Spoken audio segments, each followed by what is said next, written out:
बहुत इजी था सिन का काम, आराम से हो गया है कि सारी इन्फॉर्मेशन वेरीफाई करने के बाद में दे दिया, तो उससे बहुत सारे बेनिफिट्स हैं। अब वर्क परमिट मेरे पास है ही, सिन नंबर हो गया है जो कि कॉन्फिडेंशियल होता है। कुछ एक्सपेरिमेंट चल रहे थे मेरे यूट्यूब से, मैंने ना एक वीडियो देखी थी, मैंने सोचा अब ट्राई करके देखती हूँ। ये देखो, और कल मैं दिखाऊंगी कैसे मेहंदी लगी, क्योंकि इस हाथ पे तो मैं लगा लूँगी और सीधे हाथ पे आज मैं सोच रही हूँ मयंक से लगवाऊंगी। थोड़ा सा भी कंट्रीब्यूशन उनका होना चाहिए। मैं भूल जाती हूँ नाम, मैं मुझे लगा वहाँ पे जो आता है ना ओंटारियो हेल्थ वाला, Ontario sir science centre service centre याद आ जाता है।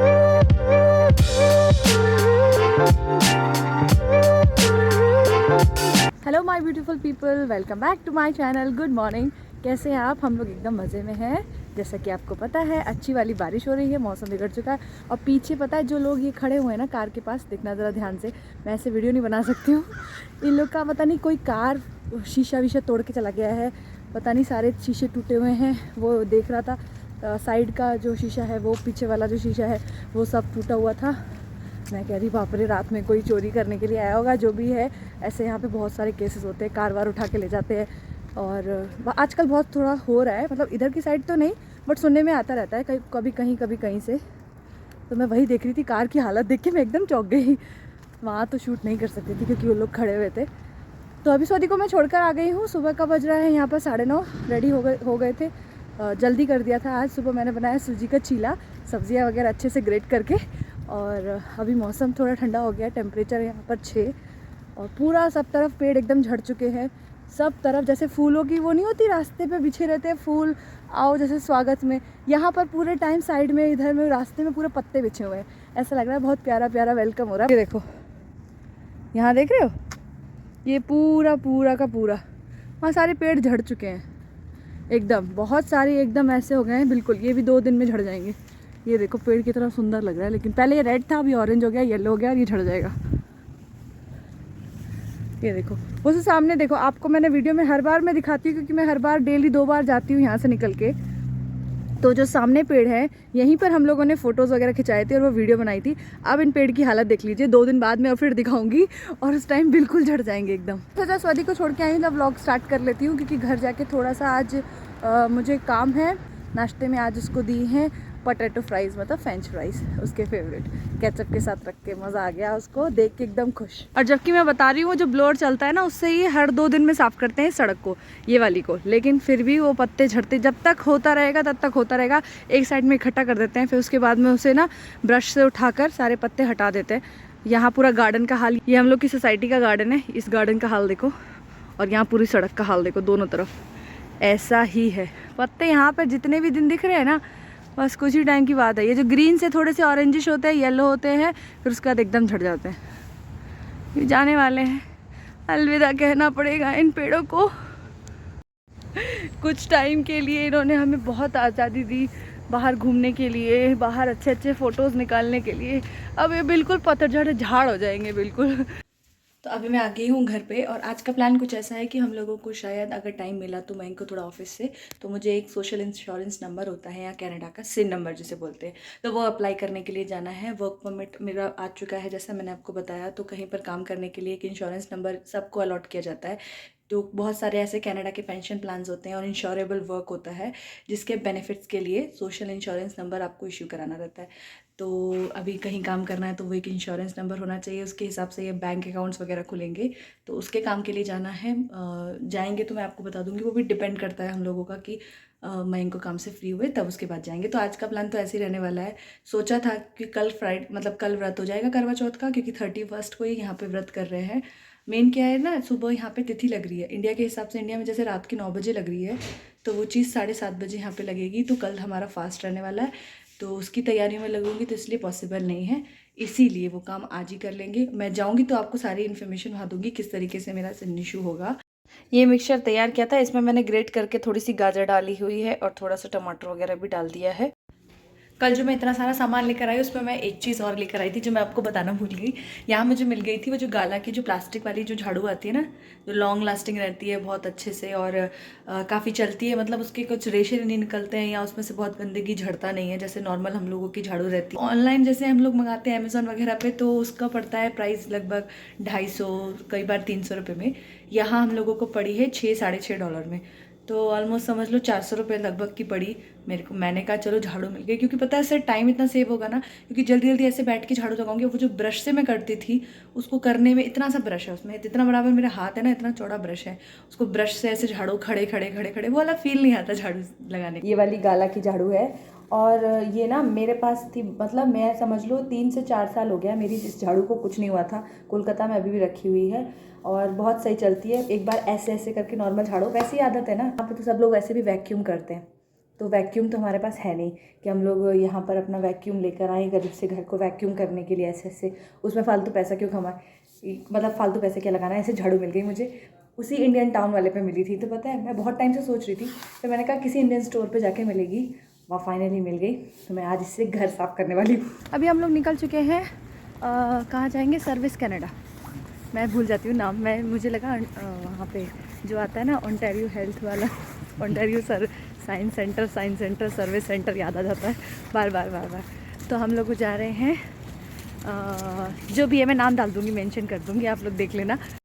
ये देखो आज का मौसम ऐसा हो रहा है, बादल बादल हो गए, थोड़ी थोड़ी सुबह बारिश हो रही थी। सब तरफ का व्यू दिखा देती हूँ मैं आपको।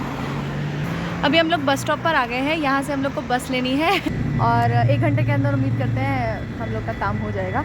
और झल्ली सी लग रही है, जैसे मैंने कपड़ा पहना हुआ था टॉप वगैरह, बस मैं मोटी वाली जैकेट डाल के आ गई हूँ, क्योंकि घर जाके मुझे खाना बनाना है, सोनी को लेके आना है। और आज थोड़ी ठंड हो रही थी, मैं कहा एक जैकेट ये वाली मेरे को आ जाती, स्नो वाली मस्त है, इसको डाल लो अंदर। एक टॉप पहना हुआ है, ठंड बिल्कुल कहीं से नहीं जा सकती, घुटने तक की लेंथ की है। बस आ रही है अभी, यहाँ से देखो गो ट्रेन भी जा रही है। तो वैसे ठंडा मौसम रहता है ना, हवा आती है, मस्त मज़ा लेता है। चलो बताती हूँ आगे का प्रोसेस क्या है, मैं पहले वहाँ पहुँचती हूँ, उसके बाद मैं आपको बताऊँ। अभी पहुँच गए हम लोग, सामने यहाँ पे स्कार्बो टाउन सेंटर है, उसी के सामने है ये वाला। तो अभी अंदर जाते हैं, देखते हैं क्या फॉर्मेलिटीज़ हैं वो पूरी करनी है। थोड़ी हवा चल रही थी, मैंने कैप भी पहन लिया है। तो ये है यहाँ पर सर्विस कनाडा का ऑफिस, और हम लोग पहुँच गए थे, टाइम पर ही पहुँचे थे, ज़्यादा देर नहीं लगा था, 20 मिनट लगा था पहुँचने में। और उसके बाद में हम लोगों ने पूछा थोड़ा कि सर्विस कनाडा के लिए कहाँ जाना है। तो ये पूरा ऑफिस है, राइट साइड में इधर पासपोर्ट ऑफिस है, और ये लेफ्ट साइड का एरिया जो ये लाइन लगी हुई आप देख रहे हैं, ये सब सर्विस कनाडा की ही लाइन है। तो हम लोगों से पहले इतने सारे लोग और थे जो कि सिन नंबर इशू कराने के लिए आए हुए थे। तो हम लोग को लगभग आधा घंटा वेटिंग टाइम लगा था, हम लोग लाइन में थे और धीरे धीरे करके सब लोग अंदर जा रहे थे। और उसके बाद में ज़्यादा देर नहीं, हम लोगों को ज़्यादा देर नहीं लगा था। बहुत बड़ा ऑफिस है यहाँ पे, बहुत सारे मतलब एरिया में फैला हुआ है, काफ़ी बड़ा ऑफिस था। बहुत इजी था, सिन का काम आराम से हो गया है और ज़्यादा टाइम नहीं लगा। थोड़ा लाइन का वेट का, जैसा आपने देखा, थोड़ी सी बारिश हो रही है ना, इधर से चलते हैं, इधर से चलो। और वहाँ से थोड़ा सा सर्विस सेंटर पे गए, थोड़ा लाइन में वेट किया, फिर उनका इन्फॉर्मेशन भरवाई उन्होंने, और उसके बाद में हम लोगों की सारी इन्फॉर्मेशन वेरीफाई करने के बाद में दे दिया डायरेक्ट प्रिंट आउट। और अगर यही चीज़ हम लोग ऑनलाइन अगर करते हैं तो उसमें लग जाता है 2 हफ्ते आने में। तो उससे बहुत सारे बेनिफिट्स हैं। अब वर्क परमिट मेरे पास है ही, सिन नंबर हो गया है जो कि कॉन्फिडेंशियल होता है, बस हम उसके बाद में अप्लाई कर सकते हैं कहीं पे भी काम के लिए। ये सारे बेनिफिट्स हैं, घर जाके और डिटेल में बताती हूँ। अभी बारिश हो रही है। वेरी गुड, वेरी गुड, खींचो अपनी कार, हटाओ ये हटाओ, हाँ खींचो, ले गया भैया। ओ बाबा, ले भैया, इतनी ताकत आ गई है। ओ भैया थैंक यू। हो हाँ हाँ, आर यू टायर्ड? अरे मेरी चिया। तो मैं आपको बता देती हूँ सिन नंबर का। जैसे हम लोग गए थे 1:30 बजे करीबन, और हम लोगों ने कोई अपॉइंटमेंट ले लिया था, हम लोग सर्विस सेंटर गए थे। वहाँ पर जाने के बाद में लगभग हम लोग का काम, वैसे तो मतलब जो लाइन थी उसके बाद में अंदर जाने के बाद 2 मिनट का ही काम था। एक फॉर्म सा देते हैं, फॉर्म भरने के बाद में उसमें सारा डिटेल होता है, कुछ चीज़ें हैं जो आपकी आगे कॉन्फिडेंशियल रखने के लिए, मतलब वो आपको जब छोटी सी स्लिप मिलेगी आप वहाँ पे भरेंगे उसे, तो पता चल जाएगा नेम है, एड्रेस है और बाकी सब डिटेल हैं। तो वो भरने के बाद आपको दे देना होता है। उसके बाद में अगर आपके पास वर्क परमिट है, वर्क परमिट के बाद में ही आप सिन के लिए अप्लाई कर सकते हैं। तो जैसे मतलब कोई भी परमिट है, अगर आप जैसे मेरे पास नहीं था पहले, हम लोग डिपेंडेंट वीज़ा में है तो हम लोग का नहीं था, तो पहले वर्क परमिट के लिए अप्लाई किया। जब मेरा वर्क परमिट आ गया है उसके बाद में हम लोग गए हैं। और स्टूडेंट परमिट जो लेकर आते हैं शायद उन लोग का तो डायरेक्ट ऐसे ही अप्लाई हो जाता है, मे बी, उसके बारे में मुझे ज़्यादा पता नहीं है। तो मेरा वर्क परमिट आया, उसके बाद में हम लोगों ने सिन के लिए अप्लाई किया है। अब ये नंबर मिल गया है तो हम लोग का बैंक अकाउंट वगैरह भी खुल जाएगा। और इससे बेनिफिट्स ये हैं कि इसमें चाइल्ड केयर बेनिफिट्स मिल सकता है, तो उसके लिए एलिजिबल हो गए हैं। और सब्सिडी वगैरह जो बच्चों की पढ़ाई के लिए जो पैसा जा रहा है, जैसे अभी स्वदी का पर मंथ जा रहा है $700-800, तो सब्सिडी मिलेगा तो वो थोड़ा कम हो जाएगा। तो इसके लिए सिन नंबर अप्लाई कर, मतलब सिन नंबर ज़रूरी होता है। तो ये गवर्नमेंट बेनिफिट्स हैं बहुत सारे, और पेंशन प्लान्स वगैरह, वो जो आगे लॉन्ग टर्म आगे जो जॉब वगैरह करेगा उसके जो काफ़ी सारे पेंशन प्लान्स हैं, उन सब में एलिजिबल होने के लिए सिन नंबर ज़रूरी है। तो उसके लिए अप्लाई किया हुआ था। ऑनलाइन अगर हम करते तो 2 हफ्ते में आ जाता, बट मैं बोल रहे थे कि जाके तुरंत लेकर आ जाते हैं, इसलिए हम लोग वेट कर रहे थे किसी दिन का कि जाएंगे किसी वर्किंग डे में और लेकर आ जाएंगे। तो अभी तो हम लोग का काम 2 ही घंटे में हो गया था और हम लोग को सिन नंबर भी अलॉट हो गया है। वहाँ पर जाइएगा, आपका वर्क परमिट है या स्टूडेंट परमिट है, जो भी है आप अपना लेके जा सकते हैं। और उसके बाद में वो सारा थोड़ी देर का जितना भी, मतलब अगर आपकी लंबी लाइन है तो ऑब्वियसली बात है देर थोड़ा सा टाइम लग सकता है। बाकी ज़्यादा भीड़ भीड़ इतनी नहीं थी। हम लोग समझ लीजिए 2 घंटे में जाना आना और वाला सारा काम हो गया हम लोग का। और जो प्रोसेस था वो तो सिर्फ 2 ही मिनट का था। अंदर पहुँचे, उन्होंने फॉर्म दिया, वो फिल किया, उसके बाद उन्होंने उसे दे दिया, उन्होंने वेरीफाई करवाया है। कुछ टर्म्स और कंडीशंस लिखी हुई थी, उन्हें आपको पढ़ना होता है, वो हम लोगों ने पढ़ा। उसके बाद में उन्होंने प्रिंट आउट करके दे दिया। तो वो चीज़, और फिर बाद में वो चीज़ें समझाते भी हैं कि सब चीज़ें कॉन्फिडेंशियल होती हैं, आपको किसी से शेयर नहीं करना है। और एक अलग से पेपर देते हैं जिसमें सारे सेफ्टी रूल्स वगैरह लिखे हुए थे। तो वो तो आपने अपने लिए वो आप पढ़ सकते हैं। तो ज़्यादा देर का काम नहीं है, फटाफट से काम हो जाता है सिन नंबर का। मैं आपको एक चीज़ दिखा देती हूँ। बहुत देर से मैं किचन में लगी हुई थी और कुछ ना कुछ एक्सपेरिमेंट चल रहे थे मेरे यूट्यूब से। मैंने ना एक वीडियो देखी थी, मैंने सोचा आप ट्राई करके देखती हूँ। ये देखो, ये पहली बार बनाए हैं ऐसे कुकीज़, इधर उधर जब भाग रहे हैं, बट ये इतने सॉफ्ट गेहूं के बने हैं। मैंने यूट्यूब पे वीडियो देखी थी और टेस्ट में बहुत ज़बरदस्त है। मैंने रेसिपी क्या बताऊँ, मैं तो बहुत एक्सपर्ट हूँ नहीं, क्योंकि जो मैं रेसिपी बताऊँगी जब 1-2 बार बनाऊँगी प्रैक्टिस हो जाएगी अच्छे से। ज़्यादा नहीं, पहली बार ट्राई किया है तो एक बैच अभी निकाल लिया है, दूसरा मैं बनाने जा रही हूँ। इसकी वजह से चाय वाय सब साइड हो गई। अभी बज रहा है यहाँ पर 6:30 और अभी तक चाय नहीं बनी है।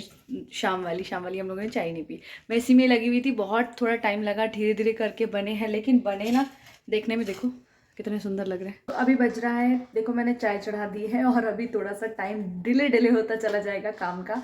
तो मैं आज के ब्लॉग को यहीं पर एंड करती हूँ। कल है करवा चौथ, तो मेरे को वैसे भी मैंने बोला था कि मुझे काम जल्दी समेटना है, क्योंकि मुझे मेहंदी लगानी है। और कल मैं दिखाऊंगी कैसे मेहंदी लगी, क्योंकि इस हाथ पे तो मैं लगा लूँगी और सीधे हाथ पे आज मैं सोच रही हूँ मयंक से लगवाऊंगी।